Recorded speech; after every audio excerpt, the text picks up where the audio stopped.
Welcome to Open Dental version 23.1 highlights. We'll start with some of the new features that have been added to the e-services section of Open Dental. The first can be found under your e-services button and under the eClipboard section. When using eClipboard for patient check-in, you can now add your logo for the practice and the office's name in the branding profile button down in the bottom left-hand corner. Click on the button, select the logo image, and choose the logo that you want to upload and click Open. You can also type in the clinic's practice name here. If you need to start over, click the Clear button and start again. The next feature that's been added is part of the Billing Statements section that can be found inside the Manage module and the Billing button. Billing statements via secured email. If you're using secured email, statements emailed via the billing list will automatically be sent via secure email. The next new feature is the Payment Portal. If you're using an integrated payment processor for credit cards, online payments can be taken via the Payment Portal.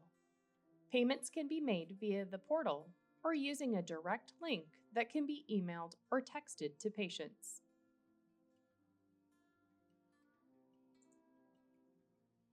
Our next new features can be found in the Insurance section.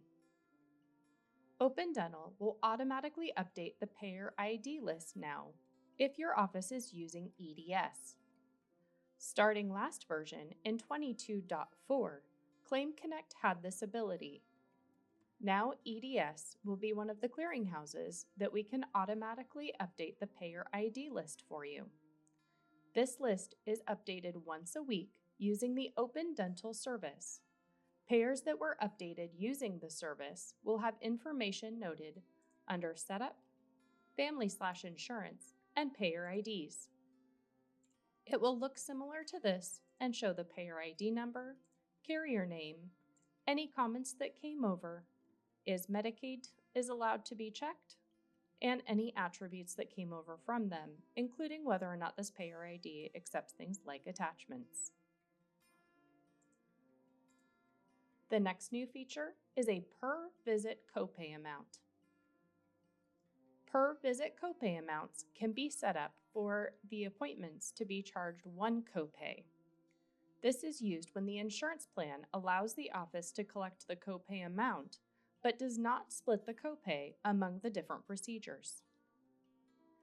To use the patient copay, you'll need to start under Lists and Procedure Codes. If you don't already have a procedure code in your system, like I do, you will need to create a dummy code using the New button. Put in the dummy code you'd like to have created and the description, and an abbreviation to look it up easily.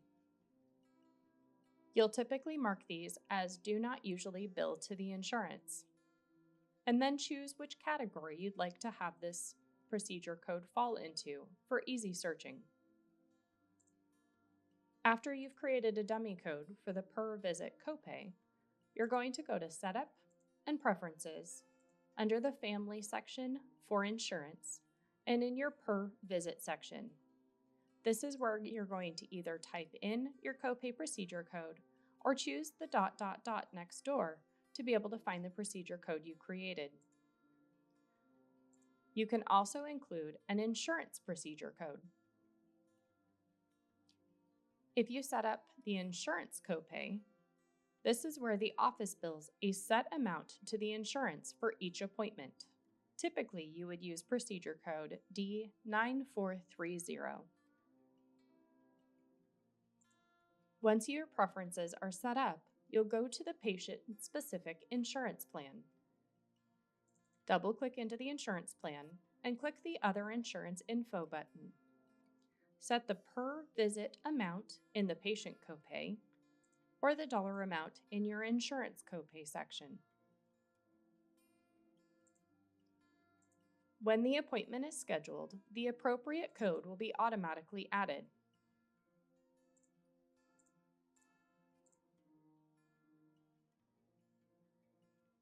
Just to note, The copay code does not display until you hit OK. So click the OK button to the appointment if you're not seeing that copay added onto the appointment yet. Once you do that, it'll attach the copay procedure code to the appointment. And that will automatically be added onto the account as well, with the no bill to insurance. Our next insurance-related feature has to do with new buttons inside of the Edit Claim window. Let's go to the patient's account that has a claim. We'll double-click into the claim here, and you'll now notice you have some pending payment buttons in the top right-hand corner. This allows staff to track estimated insurance over and underpayments before they are finalized. If you need to enter an insurance overpayment but aren't ready to issue a refund check to the insurance yet, post the full check as normal by highlighting your procedure and entering in your dollar amount. In this case, my insurance was expecting to pay $120 and ended up giving us $150, giving us an overpayment of $30. We'll go ahead and click OK. And in here, we're not sure if the insurance sent it to us incorrectly. So at this time, I can also click on the Insurance Overpaid button and put in our insurance overpaid amount that we still need to contact the insurance about. Clicking OK now indicates insurance overpaid. It also leaves a status in that same claim of a -30 line item. It will show a PND supplemental. This line item can then be used for the insurance overpayment once we've contacted the insurance company and found out if we're actually going to keep that insurance overpayment and give our patient less to pay, or if we're going to be issuing a refund back to the insurance because they sent the incorrect dollar amount. From here, since this is a pending supplemental, I can finalize this claim as normal. Notice that it only indicates the amount that the insurance company has actually paid and hasn't subtracted off that insurance overpayment yet, as I'm not quite ready to send them back the refund check. My $150, I can finalize my insurance payment and click OK. If I contact the insurance and find out that that really was an overpayment, I can then double-click into the claim, double-click into my pending supplemental line item, click OK to my pop-up, letting me know that I shouldn't be going into this window unless I know exactly what it is I'm trying to do. We'll click OK, and I now have the window popping up for the insurance overpayment. If I want to turn this into an actual supplemental to do a refund to the insurance company, all I have to do is click the To Supplemental button. This will permanently change all pending supplemental insurance payments for this specific claim to a regular supplemental payment and can't be reversed except manually, meaning you'd need to double-click into that line item to make additional adjustments. We'll go ahead and continue, thus creating our negative supplemental of $30. And if I click on the This Claim Only, I can now put in my practices check number that we're sending off to the insurance company for their refund and click OK. Thus showing that my payment when it was received was actually supposed to be for the $120, not the original $150 that they sent me. If you resent the claim and are expecting additional payment from the insurance, after posting the full check, just like we did originally, you would use the Insurance Underpaid button to show that the insurance company has underpaid you and you're still waiting for additional funds. Once additional payment is received and you're ready to post it to the account, you will once again double-click on the pending supplemental line and click on the To Supplemental, thus finalizing the additional payment that has been received. Let's click OK, and you'll see, because of the fact that there was a pending insurance request, that procedure is now showing on the account as a no bill insurance line item. Any procedures that are awaiting a supplemental refund or posting will show as no bill to the insurance. This is an easy trigger to be able to look through the account easily, and this has in fact been sent to the insurance company, so that should flag you that this procedure has been sent, so it at one time did have a pending supplemental attached to it and was something you have contacted the insurance about for one reason or another. Our next insurance feature is entering automation into the system when creating or opening claims. Let's go into Setup and down to Automation. There are 2 new triggers and a new condition that have been added to automation. We'll click on the Add button, and you'll now see under the drop-down for triggers, we have the option for Create Claim, so something can happen when you create a claim, or Open Claim, so something can happen when you open the claim. You also have a new condition for Claim Contains Procedure Code. These new triggers and conditions can help generate items like pop-ups for claims that contain certain procedure codes. That way, staff can verify claim details. The example I've already created is to check the ortho months in treatment once a claim is created for those periodic ortho procedures. If I double-click into the condition, you can see that it has the claim contains procedure code D8670 and click OK. I have this when I create the claim, and a procedure code of 8670 is attached to that claim. A pop-up will pop up on the screen, letting me know to check to see if the patient's months in treatment need to be changed. Let's go ahead and create one from the beginning so you can see how this automation works. We'll click on Add,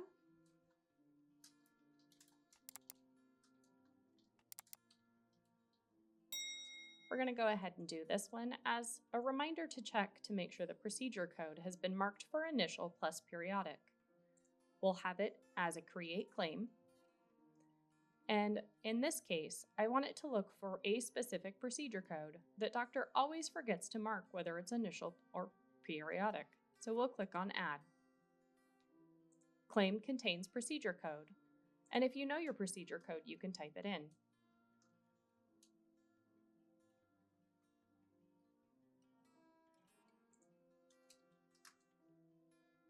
You can also look up your code as well.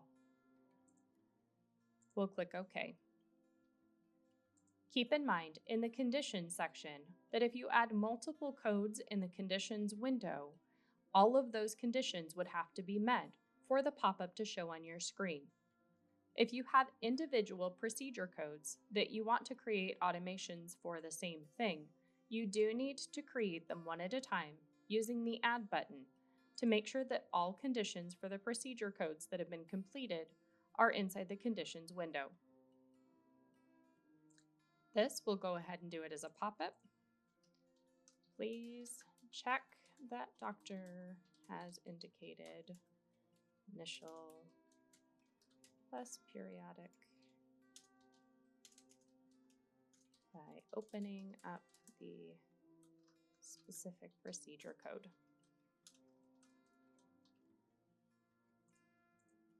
Let's go ahead and show you how this works.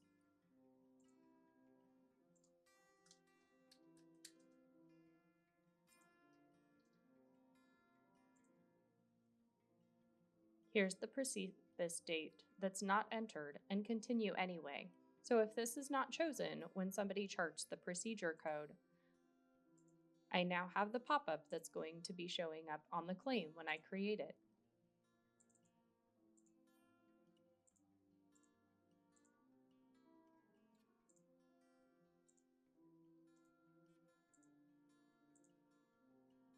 We'll now create that new claim for this procedure code.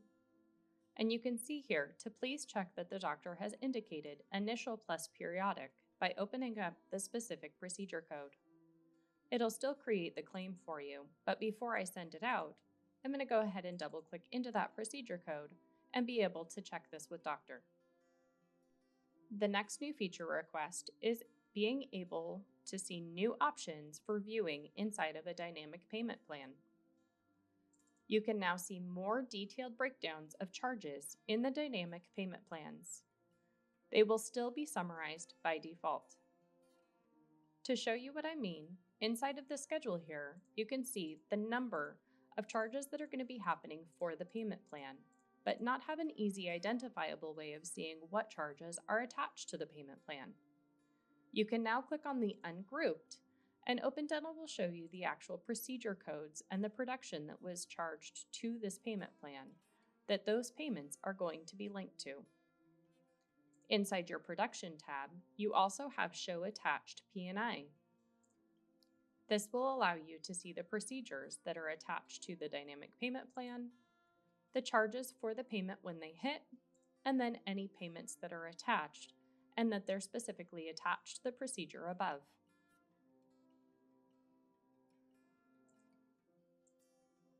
The next feature has to do with PayConnect 2.0. If your practice is using PayConnect 2.0, this can now be set up to integrate with Open Dental, just like older versions of PayConnect. Just go to Setup, Program Links,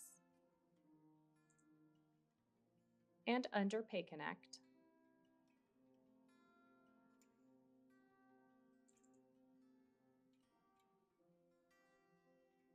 you'll set up using the PayConnect 2.0 feature and enter your credentials and other setup details. See our manual for additional information.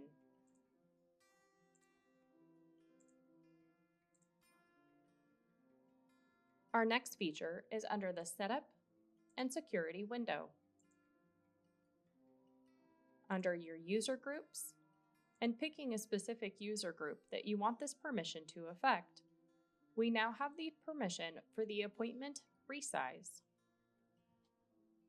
This permission allows a user to edit the length of an already scheduled appointment. Users who do not have this permission will be shown an error if they try to change the size of the appointment, letting them know what permission they must be granted. Let's show you an example of what this will look like. I'm going to leave it unchecked inside of the admin that I'm currently logged in as.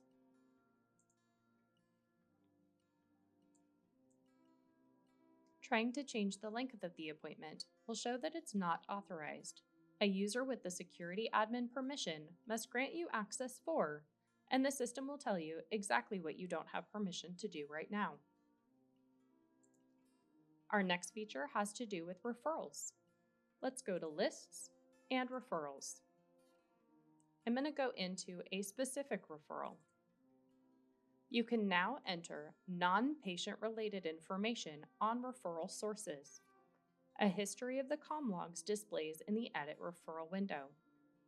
In this case, we've spoken to this referral source, and Andrea, the Director of Patient Health, called to discuss making us the retirement home's primary dental care provider. They'll schedule 2 to 3 patients for the same day and same time frame, place patients into a super family, but we're going to bill the patient directly. You can even mark this as anchored to the top if it's information you always want to have at the top of the CommLog section, in case you have multiple CommLogs about this particular referral source. And our next feature is our Wiki History Comparison. Your Wiki can be found under Tools and down to the Wiki section. The Wiki is great for creating things like the employee manual pages, or a place to keep all the information that you would normally put in a Post-it note. Try creating one for yourself by following the steps on the Wiki manual page at opendental.com. I'm going to go ahead and search a page that's created in our system for the office manager, Mary Jo. She has her own page to be able to keep all of the details she typically does in one section. You can organize these with headings, things to do in her absence, Post-it note to-dos, and helpful links and numbers that she uses often that we can use if she's on vacation. At this point, the new feature is actually under the History button up here at the top. If we click on History, we can see what the pages looked like in the past and any edits that were made to it. If your wikis contain a lot of information, this particular feature is very helpful to determine if someone made a simple grammatical change to a page, or if they completely changed the content, such as steps to do something. Simply highlight the pages that you want to see what changed, and click on the Compare button. This will show you what the old version looked like and the date it was created and saved, compared to the new version and when it was updated, and shows in green the things that were changed on that page. From here, if I want to revert it back to the older version instead, I can do that on the previous page by selecting the page and clicking on Revert to bring it back. Some new features we've added for our Canada customers is automatically saving claim responses to the imaging module. To automatically save claim responses, create an image category in Setup at the top of Open Dental and down to Definitions. You'll then double-click into Image Categories, create a new image category, and mark the usage as claim responses, which should be the very last option in the list of usage to the right. Another new Canada feature is being able to send claim attachments to carriers. Attachments can be sent to carriers with a supported transaction type of attachments. First, you will send the claim.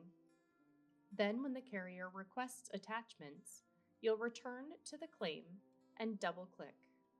Click on the Attachments tab at the bottom of the claim section, and then the Canadian tab within that. Click to add and then send the attachments. See more information in the manual under Canada Attachments. We're continuing to develop exciting features, many of them requested through feature request process. If you need help with any of the features highlighted here, or with anything else in the program, please reach out to our support team. Thank you for joining us for this version's feature highlights video. If you have any additional questions, please contact our support line at 503-363-5432 or access our complete online manual at opendental.com. And make sure you're staying up to date on our latest training videos by subscribing to our channel and turning on notifications.